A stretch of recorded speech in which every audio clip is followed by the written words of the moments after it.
So with all of that in mind, I would like to start with you around how do you manage these limitations when we're trying to put a value on externalities, and how do the limitations impact how externalities can or should be used to inform policy development? One of the main reasons why we have such difficulty in this space is because most of the negative environmental externalities from agriculture are what we call non-point source, which means that it's very, very difficult to say this farm contributed this much to this particular negative externality.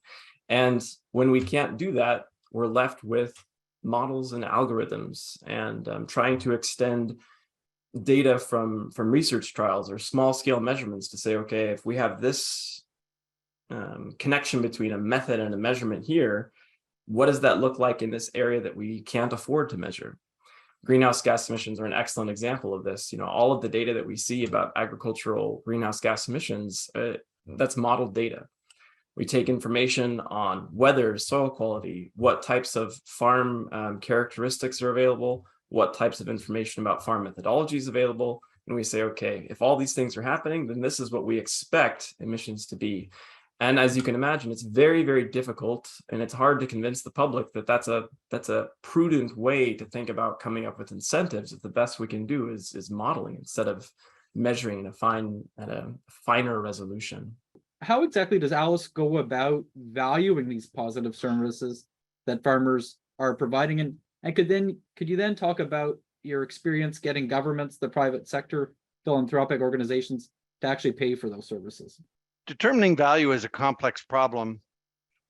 And so we come at it from 4 different directions. I'd like to think of it like building a brick wall, where every piece of evidence we can unearth helps build that wall and helps us steam towards a direction. But I will say this, that brick wall has to continue to be built over time, and we'll get better at this.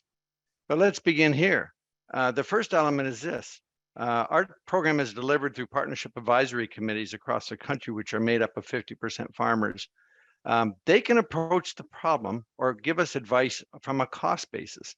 But beginning by understanding what it costs to produce something is a pretty good place to begin. You layer over top of that the predictive nature of some of the science that's gone before us and some of the theory that exists. I mean, there are wonderful documents like the federal document that calculates the value of nature to Canadians. We've had lovely interactions with Nancy Ohleweiler, for instance, over the years. And Tristan's work, of course, is seminal in this place.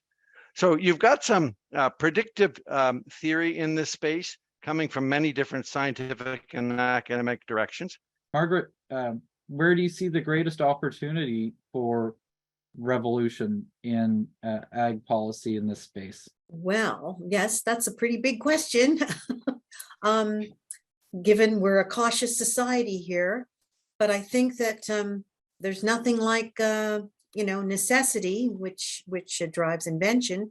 And if we start, as Tristan mentioned, facing adversity, if we start really seeing pressures on, like Southern Ontario, I don't know, they keep building, spreading. Is there going to be land left, that fine agricultural land in the Golden Triangle? And then you're going to run into water issues, lack of, even prices going up because of food eventually.